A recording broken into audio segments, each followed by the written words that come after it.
So my next question is about referral patterns. And you can either use old hospitals, either past experiences or current experiences. And we touched on it a little bit, but what are some of the common referral patterns, like physicians or hospital service lines that kind of seek you out? And also I'm interested to know about a little bit like inpatient versus outpatient mix. Sure. Really the whole spectrum. Actually, I'll say I have never had a referral from psychiatry.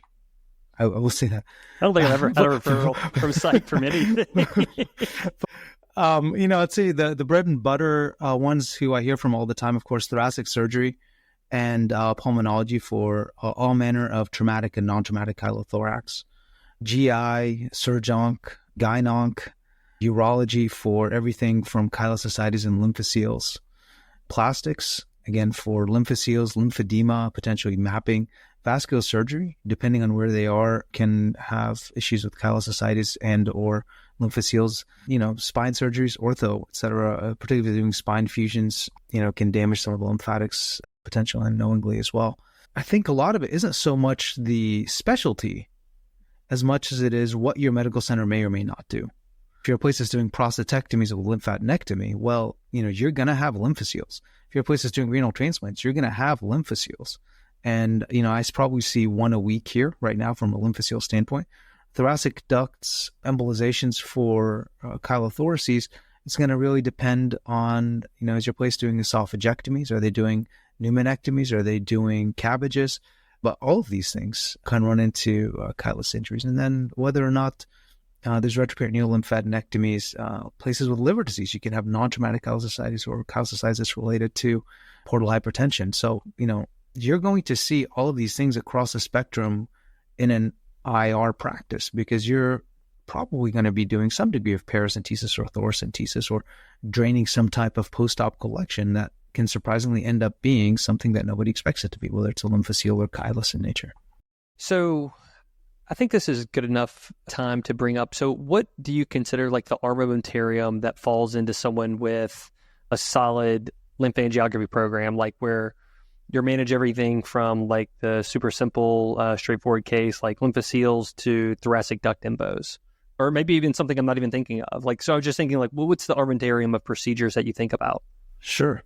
Some of the diagnostic lymphangiography alone can be therapeutic in many cases. So I think from that spectrum would be the most basic thing to do. And then adding on other imaging modalities, whether it's CT or MR in combination with nodal lymphangiography, is kind of where things can start from a diagnostic perspective. As you kind of get into more advanced diagnostic things, you can do mesenteric or hepatic lymphangiography. From the standpoint of intervention, with the intention of treating, you can go from something as typical as a thoracic duct embolization with coils and liquid embolic or glue to nodal glue embolization or using needles for direct embolization, or to more cutting edge things where we're stenting thoracic ducts, where we're recanalizing and opening blocked channels, and or looking at thoracic duct obstructions that are retrograde causing other things in other parts of the body.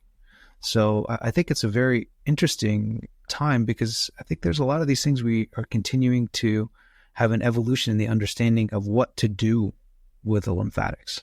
Out of curiosity, if you're planning a procedure, say it's a more advanced procedure, whether it's stenting, crossing obstruction, or even a thoracic duct embolization, how often are you getting a diagnostic study, whether it be CT or MRI, before, like as a planning part of the procedure? Or do you consider kind of wrapping it all up together? Well, when it's something that I have an idea what the etiology is and the time course and all of it makes sense. Look, somebody had an esophagectomy, they have a chylothorax and it's on this side and it all makes sense. We're just going to go to lymphangiography and access it and embolize it. Got it. Somebody comes in and they say, hey, I have this swelling in my neck and, when I cough, this happens and it kind of doesn't make sense. We're going to probably dive into it a little bit more. And do, either CT lymphangiography or MR lymphangiography ahead of time. So, some of the non-traumatic ones are probably the more challenging leaks and or disorders. I think in those situations, assuming that the patient isn't traveling from like 8 hours away or all these other things, we're going to try to figure it out and have a game plan before we go in on intervention day.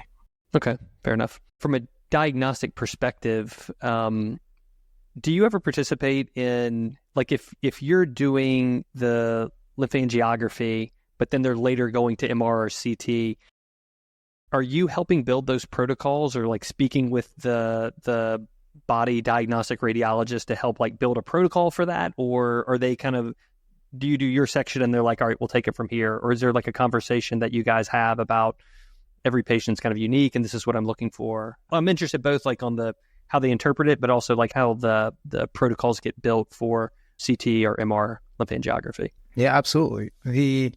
The politics is always a little bit local. Okay, fair. Yeah, I can tell you, for example, here at the University of Vermont, we read all of the CTAs and MRAs, so all the vascular imaging studies.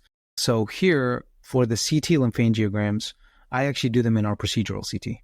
So I do, I book it like any other procedure. The MRs are sometimes a little bit harder to get dedicated MR time. I think more of the people who are on the diagnostic side of radiology want to be more present at the workstation, cranking out along the list, rather than being at the scanner itself, monitoring the exam. And I think that's the most important thing when you do the CT lymphangiograms and MR lymphangiograms, is you have to actually be there, not just to access the lymph nodes and get the injection going, but to actually monitor the injection and potentially do some dynamic additional sequences. So more often than not, unless you have somebody who is genuinely interested in, and for example, at the University of Michigan, I had a partner on the body imaging side who take a great lead on that after I would access them and would allow me to go do other things. But my last, both at Emory University as well as here at the University of Vermont, a lot of it actually is something that I take ownership of, and I think it's great.